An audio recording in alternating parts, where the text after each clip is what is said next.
नमस्कार भाइयों, हमारे सभी दर्शक। मैं ये कहना चाहता हूँ, आज अपना एक विचार बताऊँगा कि क्यों पड़े हो भाषाओं के चक्कर में।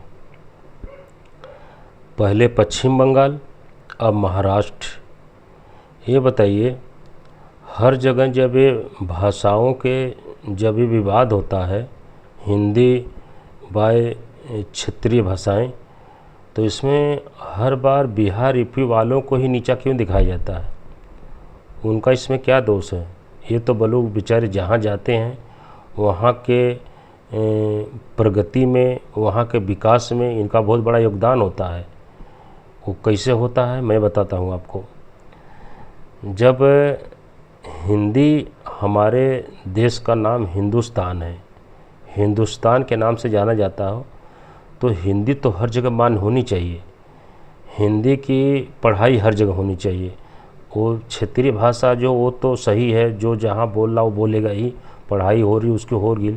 लेकिन हिंदी में जैसे इंग्लिश तो यहाँ की भाषा है नहीं, इंग्लिश की पढ़ाई क्यों हो रही है?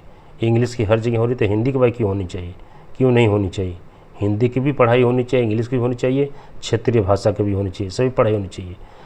जब भी विवाद होता है उसमें यूपी बिहार के मज़दूरों को ही नीचा दिखाया जाता है।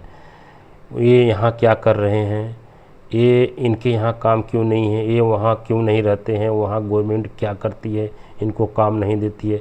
ये बताइए कि अगर बिहार यूपी से अगर कोई जाता महाराष्ट्र में काम करता है, वहाँ पे मजदूरी करता है या रिक्शा चलाता है या धंधा करता है या किसी फैक्ट्री में काम करता है, तो जो कमाता है अपने मेहनत करके, क्या उस पैसे से क्या वहाँ का विकास नहीं होता है? बहुत ज़्यादा विकास होता है, क्योंकि वहाँ के विकास में इनका भी योगदान होता है।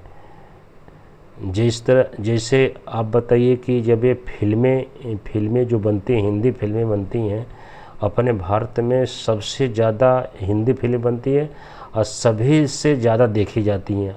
हर क्षेत्रीय भाषाओं से जो फिल्में बनती हैं उसमें सबसे ज़्यादा फिल्में हिंदी बनती हैं और हिंदी सबसे ज़्यादा देखी जाती हैं।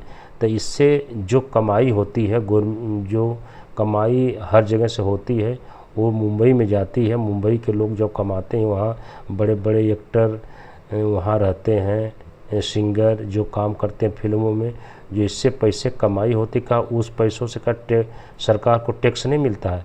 तब तो कोई नहीं कहता कि ये तो हिंदी पिक्चर की कमाई है और हिंदी से यहाँ क्यों बनती है, यहाँ क्यों इसको नहीं बनने देना चाहिए। उससे कितनी कमाई होती है, उससे गवर्नमेंट का कितना बड़ा फ़ायदा होता है, मोटी रकम टैक्स मिलता है और उनको उस पैसे से महाराष्ट्र का बहुत सारा विकास होता है, अर्थव्यवस्था वहाँ की मजबूत होती है। तो कोई नहीं कहता है। जिस तरह से किसान को माना जाता है कि किसान अन्नदाता होता है, किसान अन्नदाता होता है, किसान अन्न उगाता है, लोगों का पेट भरता है, तो किसान को सम्मान दिया जाता है, सम्मान की निगाहों से देखा जाता है। क्या एक मजदूर को सम्मान नहीं मिलना चाहिए? क्या देश के प्रगति में उसका कोई हाथ नहीं होता? क्या देश के विकास में उसका कोई हाथ नहीं होता है? क्या देश के अर्थव्यवस्था में उसका कोई हाथ नहीं होता?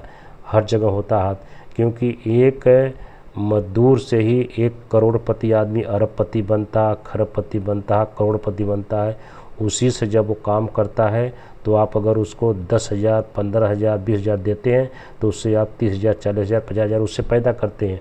उससे मज़दूरों के ही बदौलत एक कारखाना चलता है और एक आदमी छोटे से बड़ा बनता है। और कोई अगर उनको नौकरी दे रहा है तो उनके ऊपर एहसान तो नहीं करता। आप बिना आपके अगर वो काम नहीं करेगा, आप उसको घर पैसा दे देंगे? नहीं देंगे। अगर आपके यहाँ करेगा, अगर आपको 10 कमा के देगा, तब उसको आप 5 रुपया देंगे। तो इसलिए मेरा कहना ये है कि अगर ये बिल्कुल गलत बात है कि हिंदी हैं तो इनसे नफ़रत करो, या ये मतलब नहीं रहना चाहिए, या यही भाषा बोलो, ऐसा नहीं है। जो जहाँ पे जैसा बोलता है, जो भाषा बोलता है, कोई हिंदी बोलना चाहता है वो अपना हिंदी बोले, जो जहाँ के क्षेत्रीय भाषा बोलता है वो क्षेत्रीय भाषा बोले। इस पर विवाद नहीं करना चाहिए, क्योंकि लेबर मजदूर का देश के लिए, इनका देश के विकास के लिए और देश की अर्थव्यवस्था के लिए बहुत बड़ा हाथ होता है हर जगह। तो इनसे आप कमा रहे हैं, इनसे आप प्रगति कर रहे हैं और इन्हीं को आप मतलब नीचा दिखा रहे हैं, तो ये हमारे सोच से तो बहुत गलत बात है। और अगर हमारी बातें ख़राब लगे तो माफ़ कीजिएगा, अच्छे लगे तो हमें लाइक कमेंट शेयर ज़रूर कीजिए। नमस्कार।